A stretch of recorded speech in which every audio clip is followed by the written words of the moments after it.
Bah, il n'y était pas, évidemment. Mais de toute façon, à partir du moment où on voit un hélicoptère comme ça, il ne peut pas être directement sur le front. Il peut être au mieux à 5-10 kilomètres du front, parce qu'autrement, le risque est énorme de se faire descendre par l'armée ukrainienne. Alors, il y avait quand même 70 km de marge, 80. Donc, il avait pris 80, oui, 80 km, oui.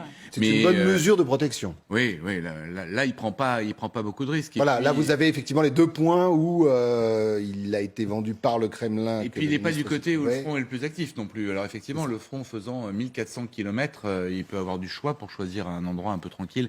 Mais de même, quand on voyait les casemates dans des soi-disant tranchées à peu près bien équipées, où les soldats peuvent se reposer dans des conditions dignes, on a aussi énormément d'images qui nous montrent exactement l'inverse. C'est-à-dire qu'il n'y a pas de planche, il n'y a pas de bas-flanc, et les soldats pataugent dans la boue. Ce qui, à côté de ça, dans une guerre de ce genre-là, avec la météo qui est actuellement en Ukraine, n'est pas non plus quelque chose, c'est terrible pour les soldats, mais ça peut arriver, ça arrive aussi côté ukrainien.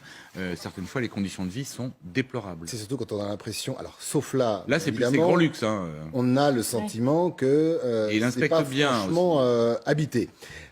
Amiral, une réaction sur ces images et peut-être l'importance quand même, au-delà de ça, d'un chef de guerre que l'on dit tantôt disparu, tantôt en disgrâce. Cette fois-ci, il fait le job. Oui, je fais le job. C'est important pour les soldats russes qui voient leur ministre de la Défense, entre guillemets, sur le front. L'endroit n'a pas une grosse importance. L'important, effectivement, qu'il soit là, dans la zone qui est frontalière de la Crimée, dans la zone où sont les troupes russes.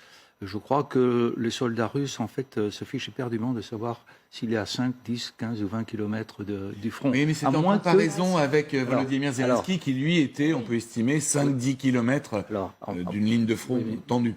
Je ne suis pas sûr que du côté du soldat russe, que je ne connais pas très bien, cette distinction soit importante. Bien sûr. Si on le voyait un jour sur la ligne de front comme Zelensky, oui, d'accord.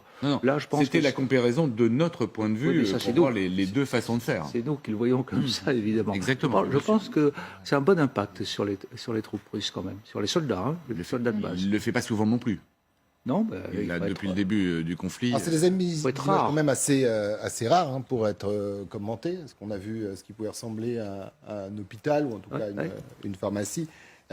Yannick Mireur, on est aussi là dans une communication. Alors, on sait qu'elle émaille ces 10 mois de guerre, bien évidemment, mais hier, il était à côté de Poutine. On va l'entendre dans un instant. Et puis là, sur le terrain.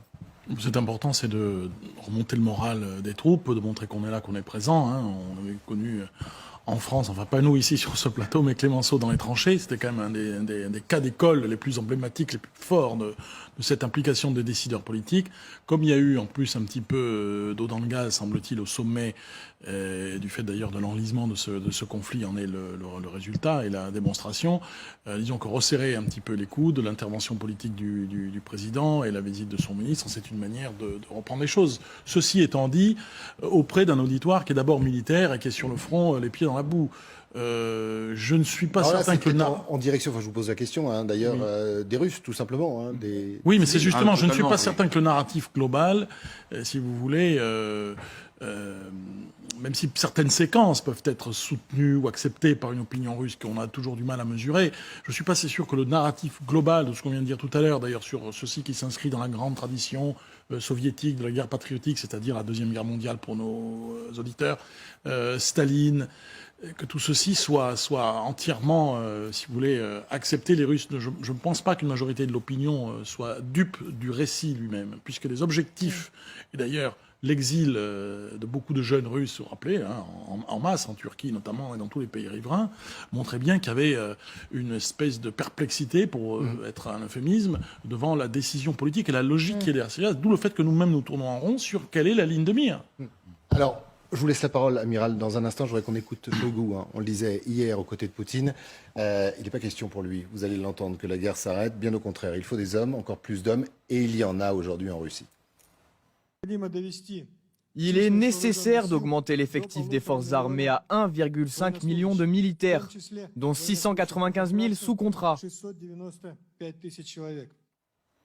Amiral, c'est action-réaction en fait. On a dit ça hier, donc on est sur le front. Là. Oui, je voulais juste réagir.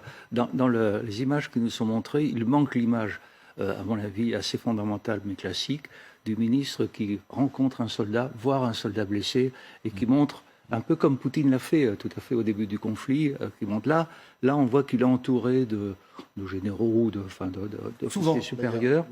Voilà. Il n'y a jamais de peu soldats. d'empathie. Donc, c'est ce que je voulais dire. Voilà, oui, Il n'y a aucune s'explique, empathie. peut Et s'expliquer ça, pourquoi. quelqu'un reconnaîtra le soldat qui a parlé au ministre et qui dira il a parlé à un tel, il s'est penché vers nous, il s'est occupé de nous. Voilà, c'est ce qui manque dans ce reportage. Il s'intéresse plus au matelas.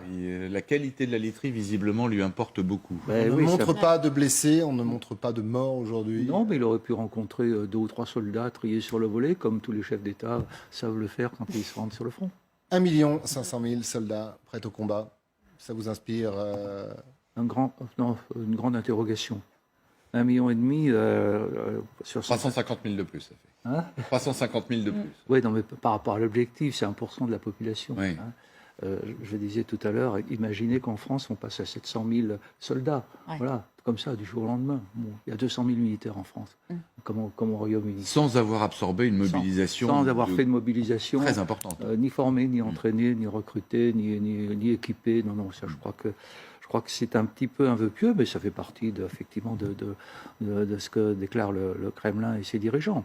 Donc, ce qui est à craindre, c'est qu'effectivement, il y ait des masses de soldats peu entraînés, qu'on a appelé la chair à canon depuis le début, cette chair à canon, elle est dans la tradition russe de la guerre patriotique.